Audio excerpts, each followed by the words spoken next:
It's a bit of a windy day to do an update, but I figured since I could see some heavy equipment parked down the road for the last week or so, I would come take a look and see if they were starting to at least clean up, if not repair, the bridge. As on previous videos, I still cannot see any issue of any kind with this bridge. It's closed still. Beams are still on their footings, they're still on their shims, nothing has moved. There are no cracks in the concrete, there is no undermining of any of the supports that you can see at low water.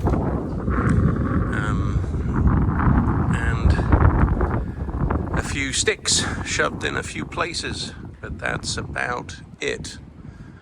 Everything is in good shape, in good order, no damage, and I am flabbergasted by the closure of the bridge. It's really hard to understand. The brand new parking lot that's been formed by cleaning up a lot of the debris has since silted over, partially silted over, because we had a fairly big storm about a week ago.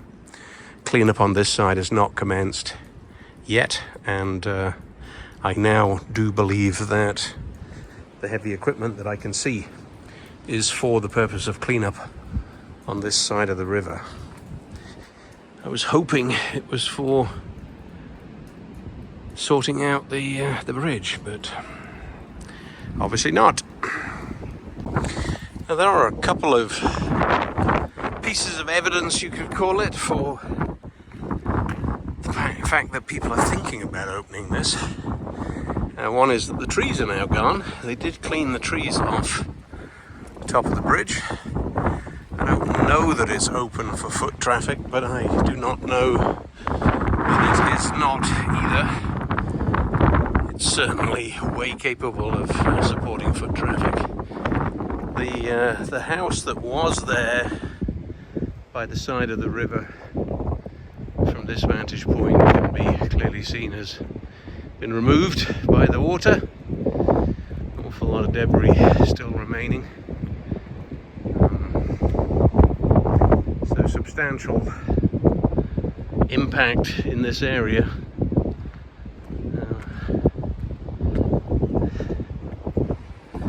But the trees are cleared, the parking lot's been cleared.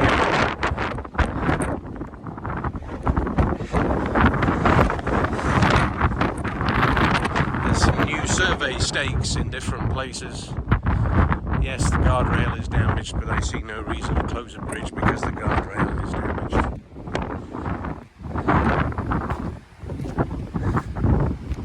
Now, oftentimes the bridges survive, but it's the erosion of the abutments that prevent the bridge from being used.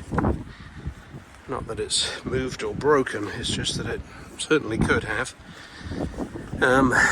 There is erosion under here, more substantial than it looked on the other side. The steel piers are visible, and of course were not intended to be. In my opinion,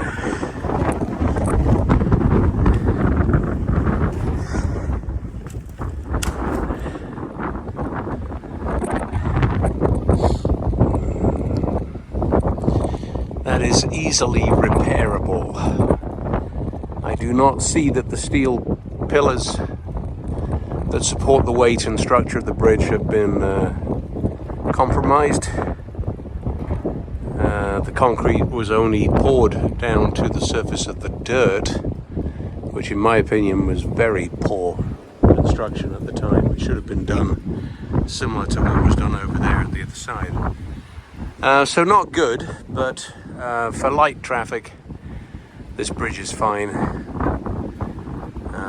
But for heavy traffic, I would concur it should be closed until repaired. But it's a fairly straightforward repair. In my opinion, you would build a a solid rock wall around here that's needed anyway to control the erosion, and then you would backfill with concrete and allow the concrete to pour and underfill all of that. I do not see why that should have been delayed so long. It is already the end of February. This of course happened in September. That's a long time for no progress on a fairly well used county road. But anyway,